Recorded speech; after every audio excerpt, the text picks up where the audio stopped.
Uplynulý mesiac nám v leteckej doprave opäť priniesol nové linky z Bratislavy, ale aj Košíc.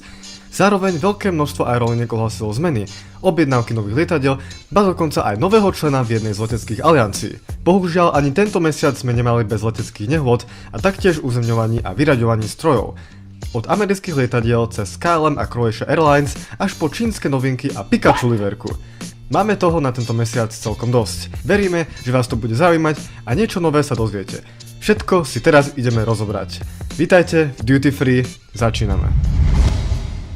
Začali by sme horúcimi novinkami z Bratislavy a Košíc, kde sa cestujúci opäť môžu tešiť na nové linky. V hlavnom meste sú to opäť nové otvorené vízer destinácie, akými sú napríklad Dortmund, Berlín, Nice alebo Varšava.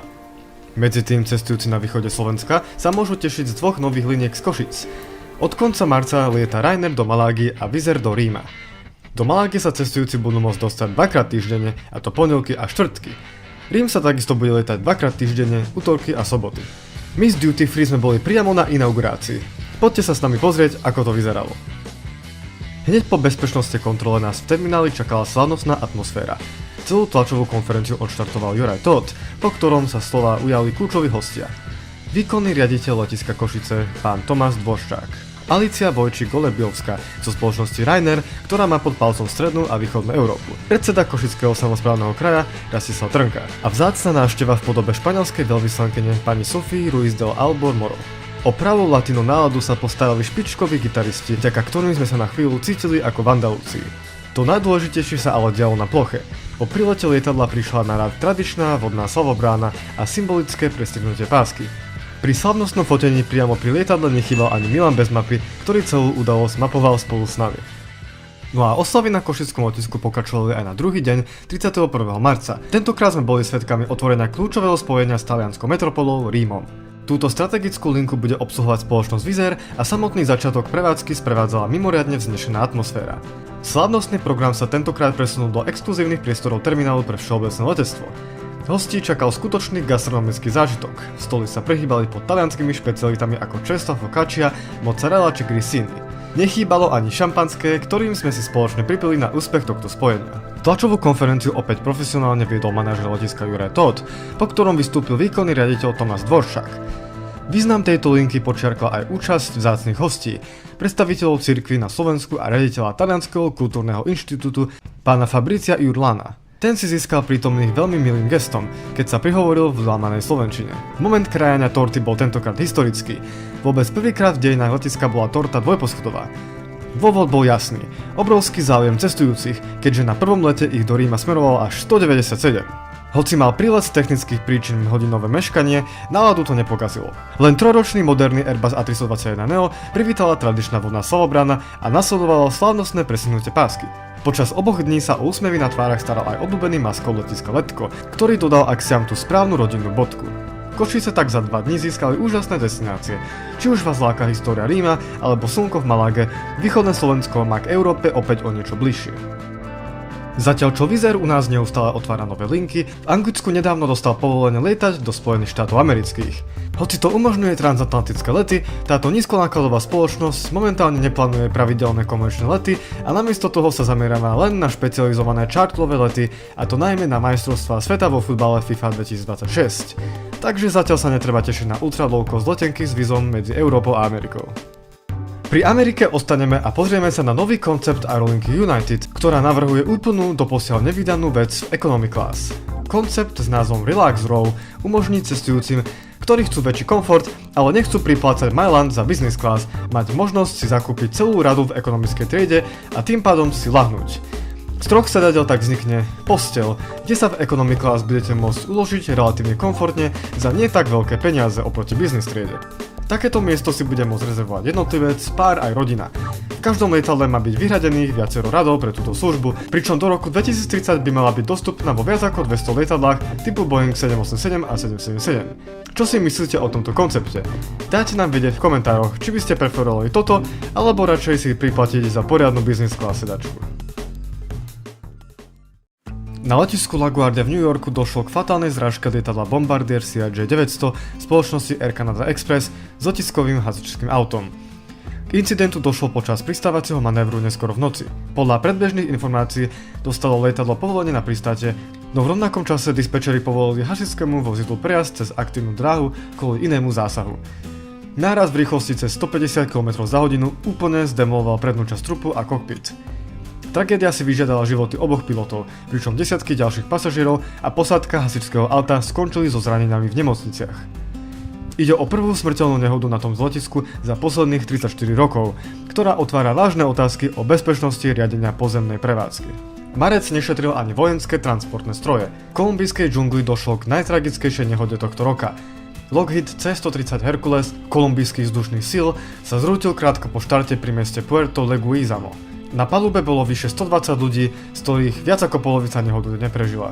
Príčinou mohol byť zlý technický stav a nedostatok náhradných dielov, na ktorý experti upozorňovali už skôr. Smolu mali aj Američania v rámci operácie v Iráne. Nad západným Irakom došlo k incidentu dvoch lietadiel KC-135 Stratotanker, zatiaľ čo jeden stroj dokázal s ťažkým poškodením chvosta bezpečne pristáť, druhý Stratotanker sa bohužiaľ zrútil. Ide o prvú stratu amerického tankera po 13 rokoch, pričom armáda vylúčila cudzie zavinenie či nepriateľskú palubu. Z Blízkeho východu prišla aj správa, ktorá mrazí fanúšikov historických strojov. Počas izraelských náletov na iránsku základňu Isfahan boli zničené pravdepodobne posledné letuschopné kusy F-14 Tomcat.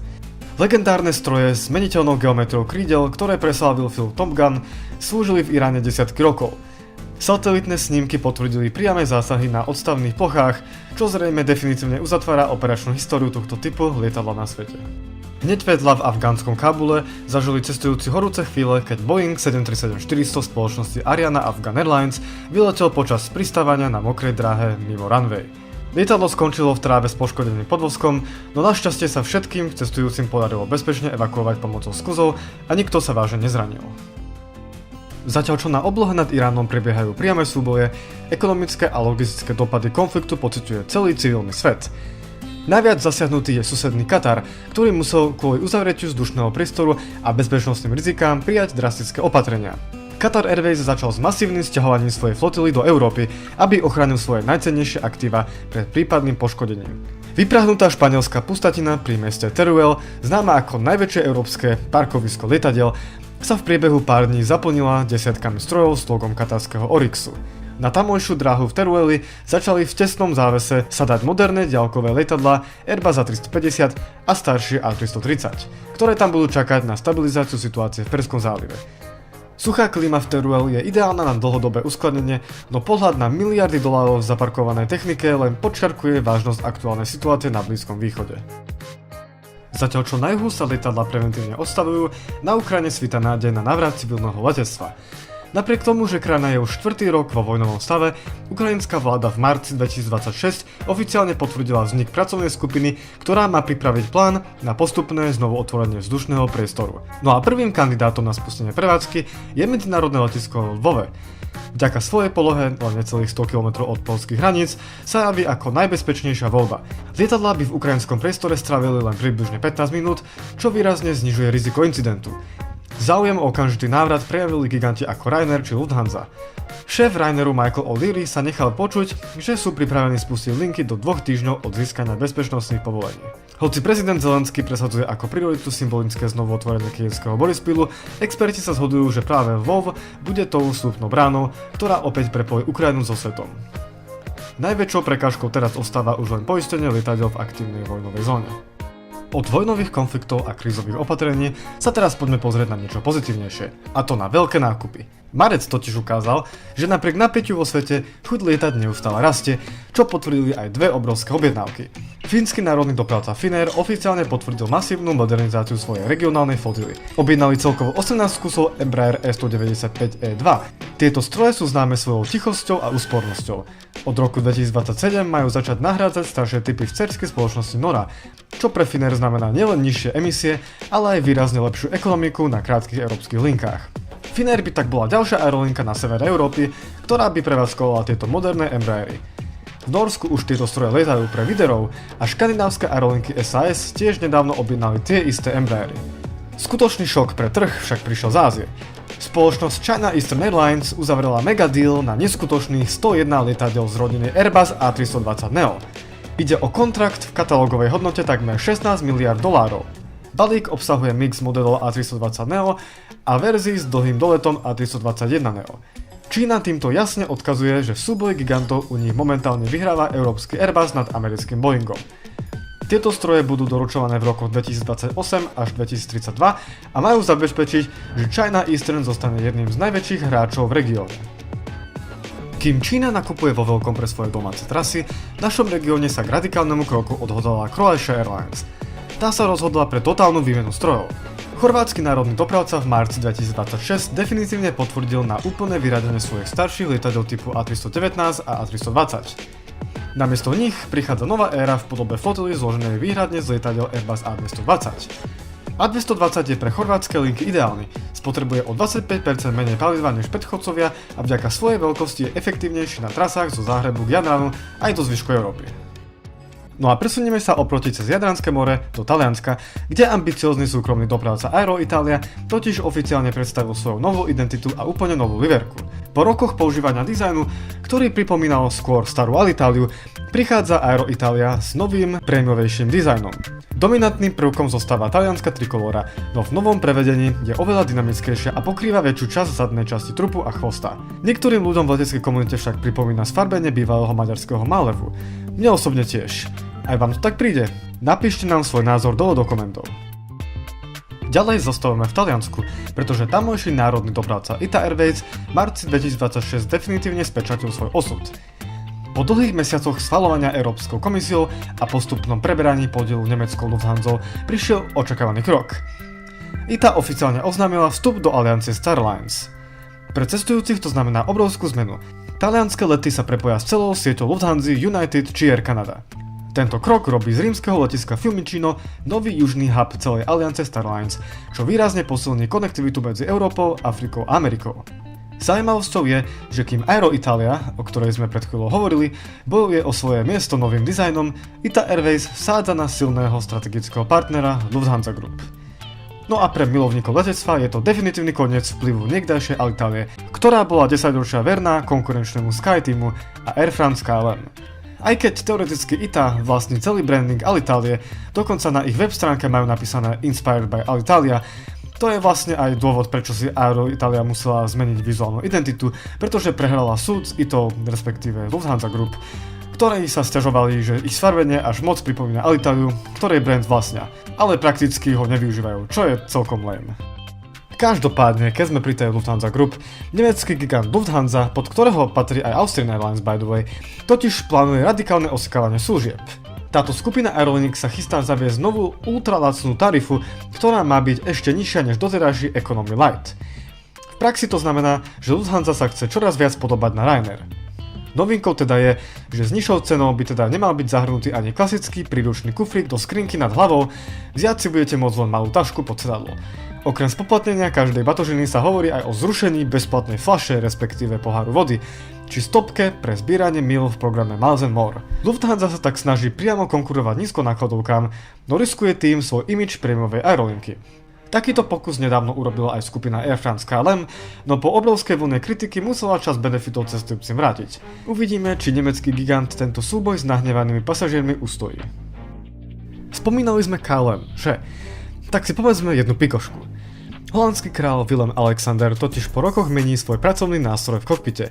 Áno, ak ste o tom ešte nepočuli, holandský kráľ lieta pre KLM. Dokonca raz priletel s jedným Boeingom aj na Slovensko pred pár rokmi. Ako je v letectve všeobecne známe, holandský panovník už vyše 20 rokov pravidelne lieta ako druhý pilot pre spoločnosť KLM, aby si udržal platnú licenciu na dopravné lietadlá. Doteraz sme ho mohli stretnúť v kokpitoch Boeing 737, ktoré boli chrbtovou kosťou stredne dlhých tratí KLM. Koncom roka 2025 a začiatkom tohto roka však KLM oficiálne spustilo masívnu obmenu flotily a na linku začalo nasadzovať úplne nové Airbusy A321neo. A to znamená len jedno. Kráľ sa musí vrátiť do školských hlavic. Willem Alexander totiž oznámil, že prechádza na tzv. Retyping, čo znamená preškolenie, na stroje Airbus. Pre fanúšikov letectva je to symbolický koniec jednej éry, keďže kráľ bol dlhé roky verným ambasadorom amerických Boeingov. Teraz ho už budeme vydať výhradne za sidestickom európskych Airbusov. Zatiaľ čo na západe sa riešia nové tarify, batožina, sfarbenia a podobne, na východe dochádza k historickému návratu. Čínsky národný prepravca Air China totiž v marci 2026 oficiálne obnovil pravidelné linky do Severnej Kórey. Áno, dobre počujete. Lety medzi Pekingom a Pyongyangom boli prerušené ešte v roku 2020 kvôli pandémii a následne kvôli totálnej izolácii krajiny. Obnovenie tejto linky je kľúčovým diplomatickým signálom, že režim Kim Jong-una začína po rokoch opäť púšťať do krajiny zahraničných návštevníkov a diplomatov. Air China je jednou z mála zahraničných aeroliniek, ktoré majú povolenie pristáť na letisku Pyongyangu. Doteraz túto trasu obsluhovala takmer výradne domáca spoločnosť Air Koryo so svojimi historickými sovietskými strojmi. Pre cestovateľov a analytikov ide o prelomový moment, ktorý naznačuje, že po rokoch hermeticky uzavretého neba nad Severnou Kóreou sa do regiónu začína pomaly vrácať aspoň limitovaná civilná prevádzka. Predtým, než sa rozlúčime, máme tu pre vás dve chuťovky, ktoré dokazujú, že letectvo vie byť aj poriadne hravé a kreatívne. Tajvanská spoločnosť China Airlines predstavila svoju najnovšiu špeciálnu livery na jednom zo svojich vlajkových strojov Airbus A350-900. Celý trup lietadla pokrýva obrovský motív s Pokémonmi, ktorému dominuje nezameniteľný Pikachu. Nie je to však len o vonkajšom nátere, fanúšikovia nájdú tematické detaily aj v interiéri od palubných lístkov až po vankúše. Ak teda plánujete let do Ázie, možno budete mať šťastie práve na tento lietajúci kúsok popkultúry. A ak vás zaujíma, čo sa stane s obrovskými lietadlami po ich vyradení, Thajsko má pre vás odpoveď. Jeden z vyslúžených Airbusu A380 spoločnosti Thai Airways dostal druhú šancu na život. Miesto toho, aby skončil v šrotovisku, ho premenia na štýlovú kaviareň a reštauráciu. Hostia si tu budú môcť vychutnať kávu priamo v luxusných kreslách prvej triedy alebo si pozrieť kokpit tohto dvojposchodového giganta. Je to dokonalý príklad toho, ako sa dá ikonický stroj zachrániť pre ďalšie generácie nadšencov. Ako ste mohli vidieť, posledný mesiac bol v leteckej doprave veľmi zaujímavý, žiaľ aj miestami tragický, ale snad sa vám video aj napriek tomu páčilo a že ste si niečo z neho odniesli. Ak sa vám páčili najmä tie zaujímavosti na konci videa, nezabudnite nám napísať dole v komentároch vaše názory a takisto, ak nám dáte odber a like, budeme veľmi vďační. Ďakujeme všetkým za pozrieť videa a vidíme sa pri ďalšom.